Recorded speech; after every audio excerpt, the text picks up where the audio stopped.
بسم اللہ الرحمن الرحیم، سیرت النبی صلی اللہ علیہ وسلم، درس نمبر 36، غزوہ خندق۔ آج 3 باتیں ذکر کرنی ہے۔ نمبر 1، رسول اللہ صلی اللہ علیہ وسلم کا چٹان کو توڑنا۔ نمبر 9، مشرکین کے لشکروں کا مدینے کے قریب پہنچ جانا۔ نمبر 3، یہود بنو قریظہ کی بدعہدی۔ کل کے درس میں بھی غزوہ خندق کے آغاز کا ذکر ہوا تھا۔ غزوہ خندق میں بڑے بڑے معجزات بھی ظاہر ہوئے۔ نبی اکرم صلی اللہ علیہ وسلم کی موجودگی میں صحابہ کرام خندق کی کھدائی کر رہے تھے کہ اس دوران ایک سخت چٹان آ گئی، جس کے توڑنے سے صحابہ کرام عاجز آ گئے۔ رسول اللہ صلی اللہ علیہ وسلم کے پاس آئے اور آپ سے ذکر کیا، شکوہ کیا کہ جی آپ تشریف لائیے اور اس کو توڑ دیجیے۔ آپ نے کدال لی اور بسم اللہ کہہ کر ایک ضرب لگائی، پھر دوسری لگائی، تیسری اور 3 ضربوں میں وہ چٹان بالکل ٹوٹ گئی، ختم ہو گئے۔ اور تینوں ضربوں میں رسول اللہ صلی اللہ علیہ وسلم نے ایک عجیب بات فرمائی۔ جب پہلی ضرب ماری، اللہ اکبر کہتے ہوئے فرمایا مجھے ملک شام کی کنجیاں دے دی گئی۔ دوسری ضرب ماری، فرمایا کہ مجھے مدائن کا سفید محل نظر آ رہا ہے۔ اور تیسری ضرب ماری، فرمایا کہ مجھے یمن کی کنجیاں عطا کر دی گئی ہیں۔ اور بالکل وہ ایسے ہی ثابت ہوا جو رسول اللہ صلی اللہ علیہ وسلم نے کہا تھا۔ بعد میں صحابہ کرام کو یہ تمام علاقے فتوحات کی صورت میں حاصل ہو گئے۔ چنانچہ وہ چٹان ٹوٹ گئی اور صحابہ کرام نے اپنا کام جو اس کا تھا خندق کھودنے کا، اس کو مکمل کیا۔ مسلمان صبح آتے تھے، خندق کھودتے اور شام کو اپنے گھروں کو لوٹ جاتے تھے، یہاں تک کہ جہاں سے خندق کھودی تھی وہ خندق مکمل ہو گئی اور ابھی مشرکین نہیں پہنچے تھے۔ مشرکین روانہ تھے، ان کا بھی جو لشکر تھا 4000 کا لشکر لے کر وہ مکے سے روانہ ہوئے تھے، وہ بھی مدینے کے قریب پہنچ گئے۔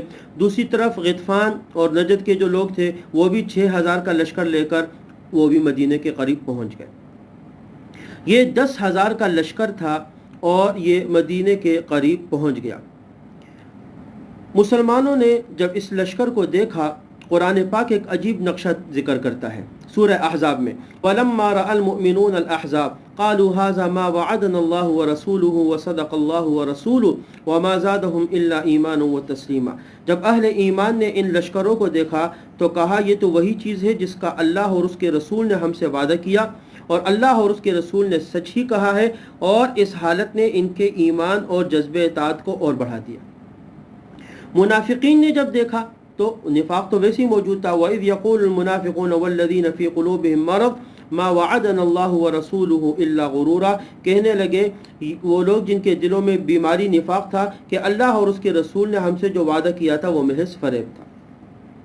غرض مشرکین حملے کی نیت سے مدینے کے قریب پہنچ گئے، اور دوسری طرف مسلمان 3000 کا لشکر لے کر وہاں پر پہنچ گئے، اور سامنے خندق تھی جو مسلمانوں اور کفار کے درمیان حائل تھی۔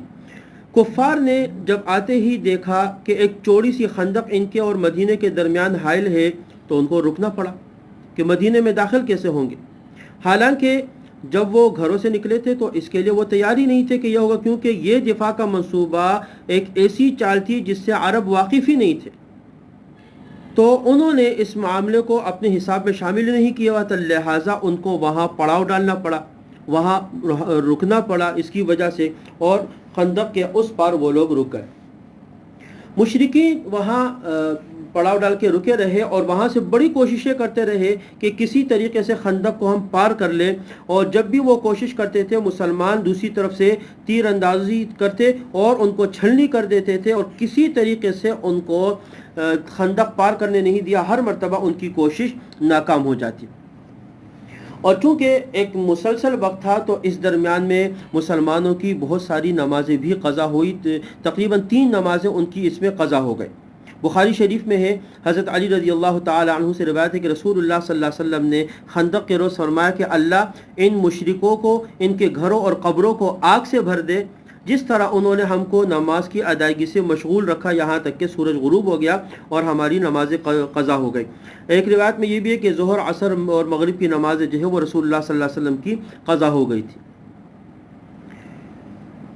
جنگ کی نوبت تو آ نہیں سکی، البتہ تیر اندازی ہوتی رہی، دونوں طرف سے وہ کرتے رہتے تھے۔ اس تیر اندازی کے نتیجے میں ایک تیر حضرت سعد ابن معاذ رضی اللہ تعالیٰ عنہ کو بھی لگا، اور جس سے ان کے بازو کی ایک بڑی رگ تھی وہ کٹ گئی تھی۔ یہاں تو یہ سلسلہ چل رہا تھا، مشرکین مدینے تک پہنچ گئے تھے۔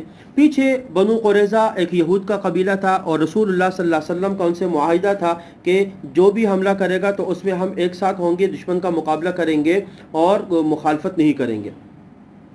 لیکن وہ تو یہود اپنی جو ان کے اندر سازشیں موجود ہیں وہ اس میں مصروف تھے، لہٰذا بنو نذیر قبیلہ یہود کا جس کو حضور نے مدینے سے نکالا تھا، اس کا بڑا جو حوی ابن اخطب تھا وہ آیا اور بنو قریظہ کے علاقے میں ان کے سردار کعب ابن اسد سے ملا، اور کعب ابن اسد کو یعنی جس نے حضور سے معاہدہ کیا ہوا تھا بنو قریظہ، اس کو راضی کرنے لگا کہ تم حضور سے کیا وہ معاہدہ توڑ دو اور تمہیں اس کی ضرورت ہی نہیں ہے، اور بار بار منتیں کرتا رہا یہاں تک کہ اس نے اسے راضی کر لیا۔ جب وہ راضی ہو گیا تو کعب ابن اسد نے رسول اللہ صلی اللہ علیہ وسلم سے کیا ہوا وعدہ توڑ دیا، اور مسلمانوں کے ساتھ جو ذمہ داریاں طے ہوئی تھی ان کے خلاف مشرکین کی جانب سے جنگ میں شریک ہو گیا، اور انہوں نے یہی سوچا باہر سے ہم حملہ کریں گے، اندر سے تم حملہ کر دینا، مسلمان بیچ میں آ جائیں گے تو یہ سب کچھ ہو جائے گا۔ نبی اکرم صلی اللہ علیہ وسلم کو یہود کی عہد شکنی کی خبر معلوم ہوئی۔ آپ نے اپنے پھپھی زاد بھائی حضرت زبیر بن عوام رضی اللہ تعالی عنہ کو بھیجا اور ان سے کہا کہ تم جا کر معلومات کرو کہ معاہدہ ہے یا انہوں نے ختم کر دیا۔ جب وہ وہاں پر پہنچے تو انہوں نے اعلانیہ گالیاں بکی، دشمنی کی باتیں کی، اور رسول اللہ صلی اللہ علیہ وسلم کی اہانت کرنے لگے اور کہا کہ ہم نہیں جانتے کہ محمد اور اللہ کا رسول کون ہے، اور ہمارے اور محمد کے درمیان کوئی وعدہ، کوئی عہد و پیمان کچھ بھی نہیں ہے۔ حضرت زبیر رضی اللہ تعالی عنہ نے یہ باتیں نبی اکرم صلی اللہ علیہ وسلم کو بیان فرمائی۔ آپ نے کہا کہ مخفی طریقے سے بتانا تاکہ لشکر کو پتہ نہ چل جائے، لیکن بہرحال یہ بات معلوم ہو گئی۔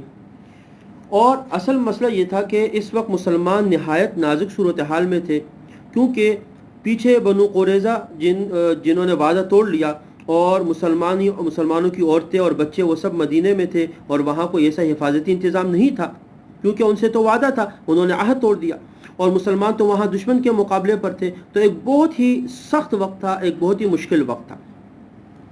حضرت صفیہ رضی اللہ تعالی عنہ نبی اکرم صلی اللہ علیہ وسلم کی پھپھی، وہ فرماتی ہے کہ جب یہود نے عہد توڑا تو ہم ایک قلعے میں تھے، نبی اکرم صلی اللہ علیہ وسلم نے ہمیں حکم دیا ہوا تھا کہ یہاں پر رہنا، تو ہم وہاں پر تھے، تو ہم نے دیکھا کہ ایک یہودی اس قلعے کا چکر کاٹ رہا ہے، ہم اس کی نیتوں کو بھانپ گئے۔ اس وقت بنو قریظہ اپنا عہد و پیمان توڑ چکے تھے۔